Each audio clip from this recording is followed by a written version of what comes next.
पहिल्याच पावसानं मराठवाड्याला दिलासा दिला आहे। मराठवाड्यातील पाण्याची चिंता आता लवकरच मिटणार आहे। जायकवाडी धरणात पाण्याची आवक सुरू झाली आहे। संभाजीनगरमध्ये पाऊस झालेला आहे आणि या पावसामुळे धरणांमध्ये आता पाण्याची पातळीही वाढलेली पाहायला मिळते। जायकवाडी धरणात पाण्याची आवक सुरू झाली आहे।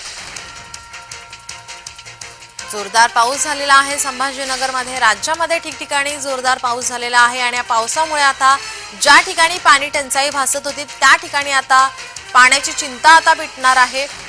धरणांमध्ये आता पाण्याची पातळी ही आता हळूहळू वाढताना पाहायला मिळते, त्यामुळे आता पाण्याची चिंता लवकरच मिटेल। मराठवाड्यामध्ये पाणी टंचाईचं संकट हे मोठ्या प्रमाणामध्ये पाहायला मिळत होतं।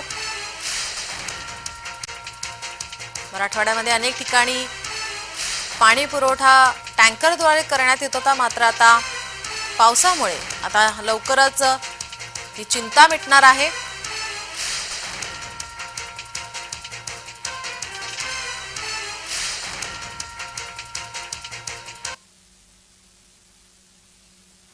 आपले प्रतिनिधी विजय चिडे आपल्या सोबत जोडलेले आहेत। विजय, आता संभाजीनगरमध्ये पाऊस झालेला आहे, बऱ्यापैकी पाऊस झालेला आहे आणि त्यामुळे आता धरणांमध्ये पाण्याची पातळी कुठेतरी आता वाढायला पाहायला मिळते, काय अधिकची माहिती?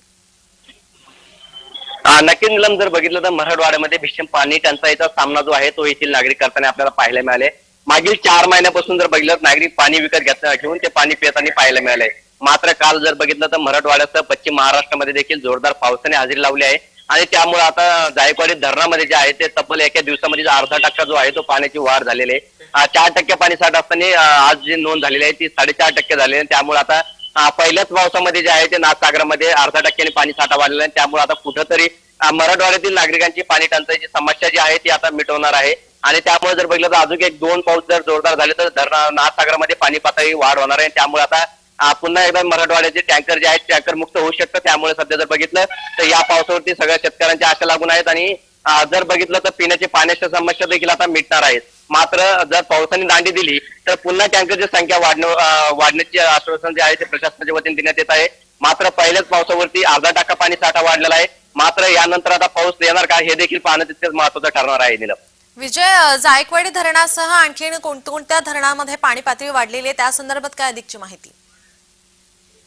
नक्कीच नीलम, जर बघितलं अनेक ठिकाणचे पाझर तलावे जे आहेत त्या ठिकाणी सुद्धा आता पाणी साठा होण्यास सुरुवात झालेली आहे। कारण अनेक वेगवेगळ्या भागांमध्ये असेल, छत्रपती संभाजीनगर असेल, मराठवाडा असेल, पश्चिम महाराष्ट्र असेल, या ठिकाणी जर बघितलं सलग 2 दिवसापासून वेगवेगळ्या भागांमध्ये जोरदार पावसाने हजेरी लावलेली आहे आणि त्यामुळे आता कुठेतरी पाणी साठवण्यास सुरुवात जी आहे ती झालेली आहे। त्यामुळे आता जनावरांचा पाण्याचा प्रश्न जो आहे तो आता मिटत चाललेला आहे। चाऱ्याचा प्रश्न जो आहे तो देखील आता अवघ्या 15 दिवसावरती जर पाऊस झाला तर त्या चाऱ्याचा देखील हिरवा होऊ शकतो। त्यामुळे आता जनावरांचा चाऱ्याचा प्रश्न देखील यामध्ये मिटू शकतो। नीलम, नक्कीच धन्यवाद विजय, तुम्ही दिलेल्या सविस्तर माहितीसाठी।